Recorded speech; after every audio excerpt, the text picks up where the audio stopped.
தரணி வாழ் தமிழர்களின் இதய ஒலி தமிழன் 24.com. வீட்டுப்பணி பெண்ணின் கைவரிசை 14 பவன் தங்க நகைகள் மீட்பு. யாழ் மாவட்ட அபிவிருத்தி ஒருங்கிணைப்பு குழு கூட்டத்தில் ஊடக அடக்குமுறை. யாழில் மதுபோதையில் வீதியில் உறங்கிய குடும்பஸ்தர், பின்னர் நடந்த விபரீதம். வெடிவிழும் என மிரட்டிய அர்ச்சுனா எம்பி, மானிப்பாய் தவிசாளரின் கருத்தால் சபையில் அமளி துமளே. ஒரே நாளில் இலங்கையில் கைதான 900க்கும் மேற்பட்டோர். கெஹலியவிற்கு நீதிமன்றம் பிறப்பித்த அதிரடி உத்தரவு.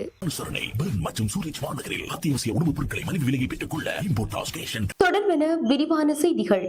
யாழில் களவாடப்பட்ட 14 பவன் தங்க நகைகள் காவல்துறையினரால் மீட்கப்பட்டுள்ளன. யாழ் குற்றத்தடுப்பு காவல்துறையினரால் நேற்றைய தினம் நகைகள் மீட்கப்பட்டுள்ளன.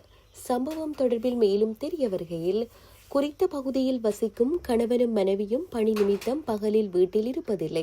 அதனால் வீட்டை பராமரிப்பதற்கென பணிப்பெண் ஒருவரை சம்பளத்திற்கு அமர்த்தியுள்ளனர். இவ்வாறான நிலையில் வீட்டில் இருந்த 14 பவுன் நகைகள் காணாமல் போயுள்ளன. இதையடுத்து அந்த நகைகள் களவாடப்பட்டிருக்கலாம் என யாழ்ப்பாணம் காவல்துறை குற்றத்தடுப்பு பிரிவில் முறைப்பாடு பதிவு செய்துள்ளனர். இதன் பின்பு விசாரணைகளை துரிதகதியில் முன்னெடுத்த காவல்துறையினர் வீட்டில் பணிப்பெண்ணாக இருந்த 53 வயதான பெண்ணை கைது செய்துள்ளனர். இதன்போது அவரிடமிருந்து களவாடப்பட்ட 14 பவுன் நகைகளும் மீட்கப்பட்டுள்ளமை குறிப்பிடத்தக்கது.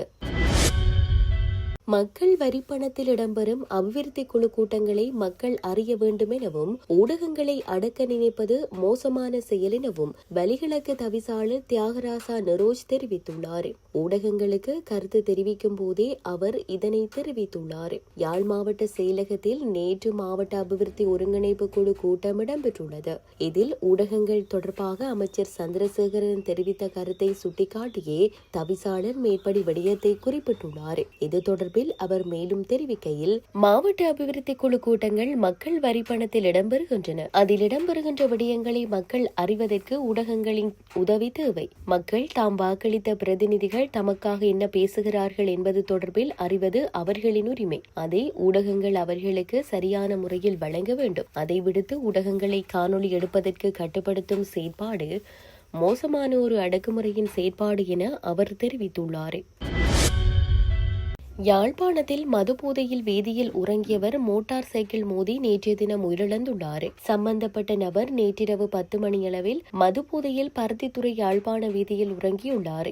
இதன்போது வீதியால் வந்த மோட்டார் சைக்கிள் அவர் மீது மோதி விபத்து சம்பவித்துள்ளது. குறித்த விபத்தில் அவர் சம்பவ இடத்திலேயே உயிரிழந்ததாக தெரிவிக்கப்படுகிறது. அதன் பின்னர் அவரது சடலம் யாழ்ப்பாணம் போதனா வைத்தியசாலைக்கு கொண்டு செல்லப்பட்டு நேற்று உடற்கூற்று பரிசோதனைகள் மேற்கொள்ளப்பட்டுள்ளன. சடலம் மீதான மரண விசாரணைகளை திடீர் மரண விசாரணை அதிகாரி நமசிவாயம் பிரேம்குமார் மேற்கொண்டார். விபத்தில் கோப்பாய் கட்டப்பிராயை சேர்ந்த 56 வயதுடைய 3 பிள்ளைகளின் தந்தையே இவ்வாறு உயிரிழந்துள்ளார். மோட்டார் சைக்கிளில் பயணித்த நபரும் படுகாயமடைந்த நிலையில் வைத்தியசாலையில் சிகிச்சை பெற்று வருகிறார். தனது காணிக்கு சிவப்பு நோட்டீஸ் ஒட்டினால் வெடிவிழும் என நாடாளுமன்ற உறுப்பினர் ராமநாதன் அர்ச்சுனா மிரட்டியதால் அவரது காணிக்கு சிவப்பு எச்சரிக்கை நோட்டீஸ் ஒட்டவில்லை என மானிப்பாய் பிரதேச சபையின் தவிசாளர் ஜெசீதன் கூறியதால் சபையில் கடும் அமளி துமளி ஏற்பட்டது. மானிப்பாய் பிரதேச சபையின் மாதாந்த அமர்விலேயே இந்த சம்பவம் இடம்பெற்றுள்ளது. பெரியவிளான் பகுதியில் உள்ள நாடாளுமன்ற உறுப்பினர் ராமநாதன் அர்ச்சுனாவின் காணியில் பற்றிகள் வளர்ந்துள்ளதால் அதிலிருந்து பாம்புகள் வெளிவந்து குடிமனைக்குள் புகுவதால் மக்கள் அச்சநிலையில் இருப்பதாகவும் அதற்கு விரைந்து நடவடிக்கை எடுக்க வேண்டும் எனவும் பிரதேச சபையின் உறுப்பினர் எட்வர்ட் மரியவாசினி கடந்த கூட்டத்தில் சுட்டிக்காட்டினார். அதற்கு பதிலளித்த தவிசாளர் குறித்த காணிக்கு சிவப்பு நோட்டீஸ் ஒட்டுவதாக தெரிவித்த நிலையில் அது இதுவரை ஒட்டப்படவில்லை. இந்நிலையிலேயே குறித்த விடயம் இன்று சபை அமர்வில் கலேபரத்தை ஏற்படுத்தியது.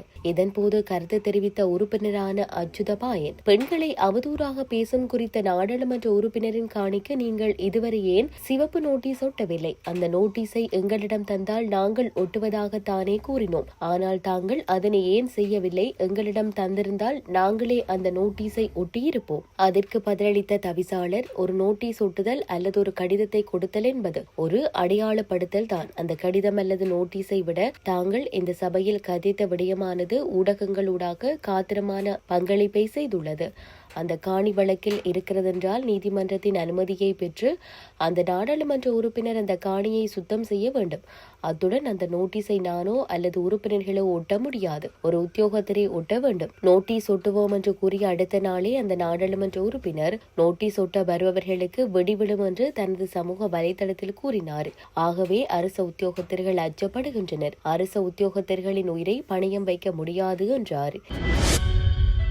ஜனாதிபதியின் பணிப்புரைக்கமைய நாட்டில் போதைப்பொருளை தடுக்கும் நோக்கிலான முழு நாடுமே ஒன்றாக எனும் தேசிய திட்டத்தின் கீழ் நேற்று முன்தினம் போலீசாரால் முன்னெடுக்கப்பட்ட சோதனை நடவடிக்கைகளில் சுமார் 934 பேர் போதைப்பொருளுடன் கைது செய்யப்பட்டுள்ளதாக போலீஸ் ஊடக பிரிவு தெரிவித்துள்ளது.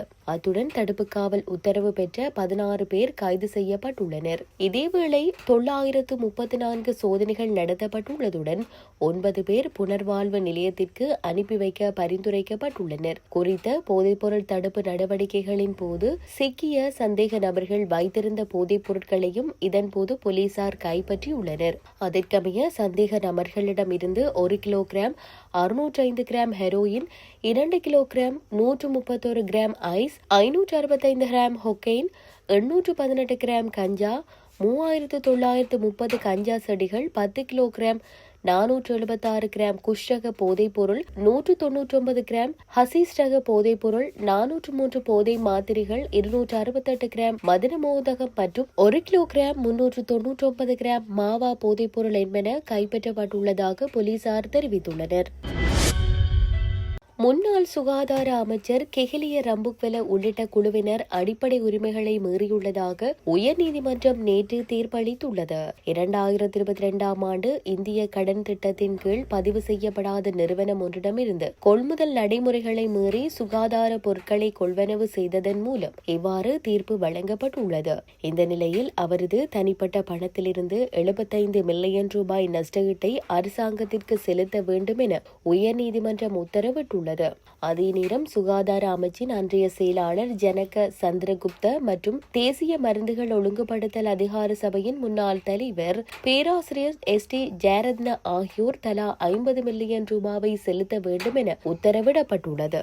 அத்துடன் தேசிய மருந்துகள் ஒழுங்குபடுத்தல் அதிகார சபையின் முன்னாள் பிரதான நிறைவேற்று அதிகாரி வைத்தியர் விஜித் குணசேகர மற்றும் மருத்துவ வழங்கல் பிரிவின் முன்னாள் பணிப்பாளர் வைத்தியர் துசித சுதர்சன ஆகியோர் 50 மில்லியன் ரூபாவை நஷ்டஈடாக அரசாங்கத்திற்கு செலுத்த வேண்டும் எனவும் அறிவிக்கப்பட்டுள்ளது. டிரான்ஸ்பெரன்சி இன்டர்நேஷனல், ஸ்ரீலங்கா உள்ளிட்ட இருதரப்பினர் தாக்கல் செய்த அடிப்படை உரிமை மீறல் மனுவை விசாரணை செய்த பின்னரே இந்த தீர்ப்பு வழங்கப்பட்டது. பிரதம நீதியரசர் பிரீத்தி பத்மன் சூரசேன தலைமையிலான 3 அடங்கிய உயர்நீதிமன்ற நீதியரசர்கள் குழாம் இந்த வரலாற்று முக்கியத்துவம் வாய்ந்த தீர்ப்பை அறிவித்தமை குறிப்பிடத்தக்கது.